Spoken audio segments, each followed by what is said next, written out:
Welcome back to the PhotoCEO podcast, where hosts Megan Mondrell and Frederica Gullickson teach you how to build your photo business by listening to your intuition, taking empowered action, and embodying the PhotoCEO mindset.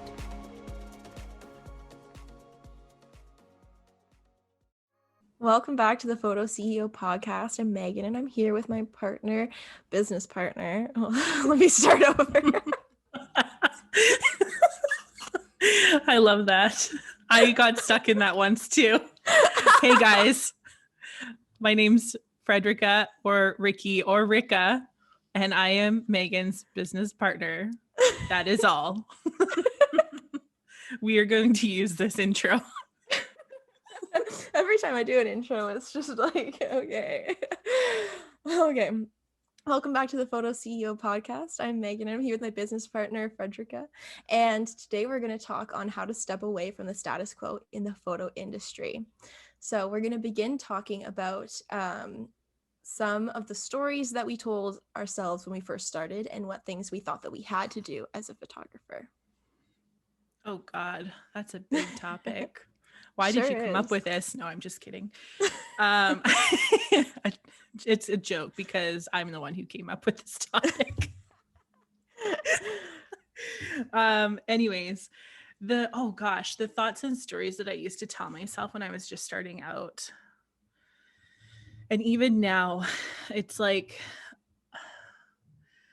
it can be a little bit intimidating to like go into a new industry where there's so much competition. I use competition in quotes. Okay. Like, you don't have to be in competition with anybody, but it took me 10 freaking years to learn that. Like, when I was like in my business in the early days, I just felt like I wanted to like prove myself and to not let people know that I didn't know what I didn't know, because I was too scared to like be vulnerable and like say, I don't know how to do this, or this lighting doesn't work and I don't know how to fix it, or I don't know how to Photoshop your face from a different image onto this other image so that it's all cohesive. Yeah. But I'll sure give it a try. And let me tell you, that particular type of editing is really freaking weird. Like, it's so fun though. I mean, it is fun, but it's also like, I wish some people could like, some clients could really see that kind of stuff. Like, it's like I don't even want to think about it. Anyway, but yeah, no, the thoughts and stories I used to tell myself, like, it was like all around, like, I have to pretend like I know what I'm doing all the time and that I have all the answers, versus being like, hey, sure, let's try this thing that you asked me to try, but just a heads up, I've never done this before, so we'll just have to kind of see how it goes. And I'll let you know, like, once I'm done editing, if it worked or not, right? Versus being like, yeah, we can definitely do that. And it's going to turn out exactly the way you want it. And it's going to be perfect. Yeah. Like, that's just setting yourself up for failure. But that was really like the mind frame that I was in for so long, Yeah. That's awesome. I think that I was always someone who definitely challenged the status quo in the photo industry from the beginning. But when I first started, there were certain things that I did fall into that I thought were just like you had to do. Pricing, I thought that you just kind of figured out what everyone else charged and you charged that. I thought that you had to communicate in the same way that everyone else did. And back when I started, even though it wasn't that long ago, from the people that I was seeing, that was that very professional kind of storefront kind of, welcome to the Empress Hotel. And so congratulations on your recent engagement kind of thing. As well as like different poses, different editing styles. I think that it's really easy to just kind of fall into what you see if you aren't that natural personality where you're going to challenge that. Mm-hmm. Yeah, I love challenging the status quo. Oh, like, yeah. In everything. And it's not like in a way that's like super annoying. Like, I'm not that person. Like, I'm not the type of person who's like going to take the opposite view on everything. But in terms of the photo industry, it's so much fun to just be like, hey, like, let's make a list of like what all the status quo things are. Like, you can't deliver raw images. Well, what if I want to deliver raw images and then make an extra $1,000 off of that? Like, who really cares? And that's like my view on that. That's just an example, and I have never actually done that, just as a I'm like just as maybe like a heads up. 10,000, maybe $10,000 if you're thinking of doing that. But yeah, it's But an you know what I example. mean? Yeah. Yeah, it's just about like, okay, what is everyone else doing, and what is the industry telling me that I can and can't do, and let Hmm. me like evaluate that and Yeah. see like if I want to accept that thing or go in a different direction. Yeah. Like, is that industry standard? Is that um, status quo? Is it serving you? Or do you think that you could be way more fulfilled and feel way more yourself doing something completely different? Yeah, totally. So if we wanted to get like a little bit more granular about how to step away from the status quo, my thought is that what you would want to do is start looking at what other photographers are offering, and then look at what you're offering and see how closely it matches up. Because like if it matches up almost identically, then you are stuck in the status quo. You are going to be blending in, and you're not going to be separating yourself at all in a very saturated market where there's tons of people offering the same thing and all of their images look the same. So like, go through, what do your images look like? What does your composition look like? How light or dark do you like an image? How are you pricing yourself? What are you offering in your collections? What are the steps that you take in terms of like your communication with the client, or how you're posting on Instagram or Facebook, or how you're running Facebook ads? Like, there's so many different like touch points where you can look at, okay, am I doing what everybody else is doing? Like, Yeah. maybe if you even change one or two of those things, it just gives you a little bit more of a competitive advantage in your own business.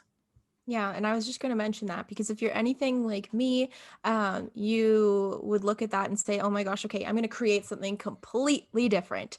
Nothing is going to look the same." And I think that, I mean, I'm pretty sure I've been there before, and it's not, it's yeah, I mean, you can try it, but it's pretty difficult. So start with one or two things that are really signature to you, whether you really like editing a photo in this super cool, creative way, and you include one photo like that to every session, or yeah, the way that you post something, or something, one or two things that are very Yeah. signature to you, and then you can build on that over time. When you first said that, I was thinking in my head about an image that you hit the invert button on and it looks like an X-ray. Do you, like, this is what all of my photos are going to look like because none of you are doing it. That's not what we're talking about here. Well, and also don't sit down and look at your entire like business plan and be like, okay, my session layout can't be the same as anyone else's, so it's going to have this weird name and this weird price and this like weird number of images, and we're going to do these like really like out there things. And I think that sometimes another thing with that too is you could eventually get to that point, but when you're taking your current client base and your current following and you're just smacking them in the face with something completely different, Ricky's losing her mind right now laughing. They're not going to stand for it. So start with one or two things that are very signature to you that can be an inspiration to other photographers. Oh my gosh, Ricky. And then you can build to that point.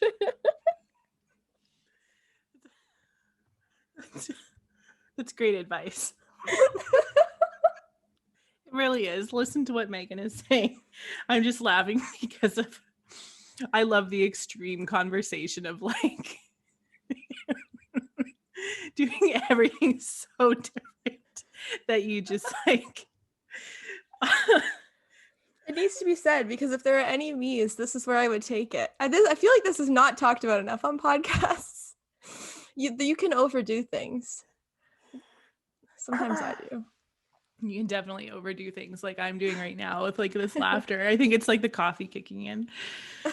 Oh man, that was fun. But no, seriously, like it's so true. Like, start out when you are, if you find that you are doing so many things similarly to other people, all it takes is like one or two things that you do a little bit differently, and Yeah. then you use that to like differentiate yourself in the business when you start telling people about it or showing people. Yep. Um, so the other part about this is like when you are looking at what you're offering and what other people are offering, what gaps, like start looking for gaps in the market that you can find and that you can serve. So like, um, what's an example of that?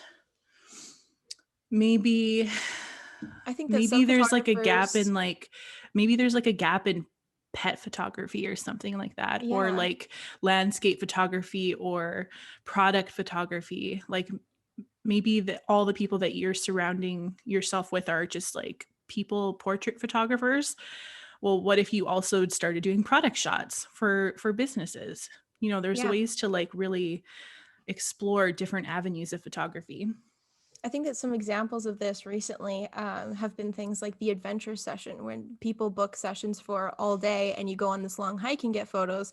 Or another thing that's recently come up is the like day after wedding photo session, where it's like, yeah, if you are staying at this really nice Airbnb or this really nice place, and then you want some photos of the day after and you're all happy and married. Things like that, which now are becoming more trendy. If you can be the first person to think about that and, you know, implement it, it will be huge for your business. I think another important thing to mention too, and we're talking about challenging the status quo, is that you will have people who really admire the things that you do and will want to embody some of those same characteristics. And I think that sometimes people are absolutely stopped in their track because they think too much about this and they get offended and negative, and then their growth stops there. And it's always important to know that you are going to do whatever you do very differently than anybody else. And if someone does want to try to copy or be inspired by something that you have done, it's much better from a business standpoint, from a mental health standpoint, and a personal standpoint to offer encouragement to that person, maybe suggest a couple of changes that they could make to make it more themselves. But there's nothing worse than you can do than just like blasting them on social media and, you know, being negative about it. So heads up. Yeah, definitely. I think it's safe to say that you just want to be mindful of how you're coming off in the community, whether that's through Yeah.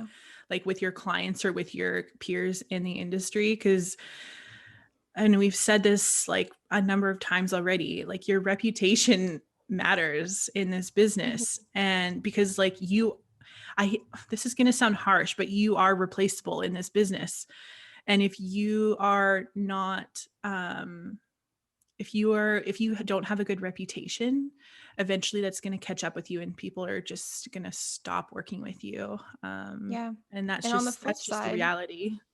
on the flip side too, if you let it consume you, let's say that you don't outwardly bash anybody or gossip about anything that someone's done, so there's no like, yeah, negative word of mouth, I guess, happening. If you let that consume you, that's all you think about. You obsess over the fact that you're checking that person's Instagram every day and seeing how they're copying you. You cannot grow from that point. Mm. So it's so much better to just see how you can evolve your own idea and make it better rather than being worried about everybody else. So I think that's just a really important thing to mention when we're talking about being super innovative and thinking of new things, because yeah, we're all very creative and draw inspiration from lots of things. And sometimes, unfortunately, people don't draw inspiration from enough sources at once. Yeah, that's a good way of putting it. And that's just going to look like they're maybe copying whatever you've done or whatever, you know. But that means that you like if you came up with that idea and you were innovative once, you can be innovative again and you can constantly stay ahead of the curve in that way. It's the people who are just copying and just following and doing the status quo that are not going to be the innovators and the people who push the industry forward in any meaningful way, and they're always going to be behind. So do you want to be an innovator or do you want to be a follower? And it's so much fun to just like think outside of the box, you know, and just try new things. It takes a certain amount of like courage to do that because it can be a little bit intimidating, especially if you're like maybe a newer photographer or you've been in the industry for a couple years. Or even, you know what, even if you're in the business for like 10 plus years, like it would be maybe even harder at that point. I say harder with quotes around it. um, it might be even harder at that point to really like switch up your thinking if you've been stuck in the career in doing certain things in a certain way for such a long time. Mhm. Um, so yeah, look for the gaps in the markets and see what you can offer that, really brings you joy and that you think would bring other people joy. And then just put together a fun offer for your community around that thing and see what happens. Yeah. The other thing too is like after you put out that offer, um, or when you're in the process of creating it, if we want to think about fear for a second, you're going to probably feel scared doing this new thing if you've come up with a new idea, but you can't really let fear take over. You have to kind of keep your fear in check, and recognize that fear is it's only there and its only service is to protect you from being hurt or anything like that. But you just kind of have to like move through it. You have to acknowledge it, move through it, and then just take action anyway. And then it took me a little while to learn is to like release the attachment to the outcome of the thing that I was creating. So like if I thought that I had a really good idea on something, I had to learn to just take a step back, offer it to my community, and then release attachment to the outcome, because the outcome doesn't really always necessarily mean that the idea was bad, right? Like if I don't get the outcome that I think I should get on it, it doesn't mean that it's not a good idea. It just means that either you need to tweak something or you need to just keep reoffering it to people so that they eventually will buy from you on that thing, and not just Yeah. like put it out there once and then give up on it because nobody responded. Exactly. I'm excited to one day do a whole episode based around fear. I think that it's a very huge topic for a lot of people. Um, but just always remember that the only cure to fear is action. So Mhm. through taking action over and over again, you will start to have less and less fear towards certain things. And of course, some fears will still stay, but especially when you're attached to that greater why behind why you're doing things, um, it makes it a little bit easier to push past that fear. Totally. Um, was there anything else that you wanted to add in terms of how to step away from the status quo that we haven't already covered? I think that we've covered it all. Okay, so I just kind of want to like run through our notes a little bit and like give you like an overview of the steps that we just basically gave. So number one is to start with your thoughts and stories, and really start to question what you are telling yourself in terms of whether or not you can or can't do something. Number two is to start looking at what other photographers are offering and compare it to what you're offering. Ask how similar are your offers and what gaps can you find in the market that you think clients would want and that nobody else is offering. And then number three is to put together a fun offer for your community. And then when you put the offer out there, if you're feeling scared, acknowledge the fear, move through it, and release the attachment to the outcome. And then it's just a matter of rinsing and repeating that process.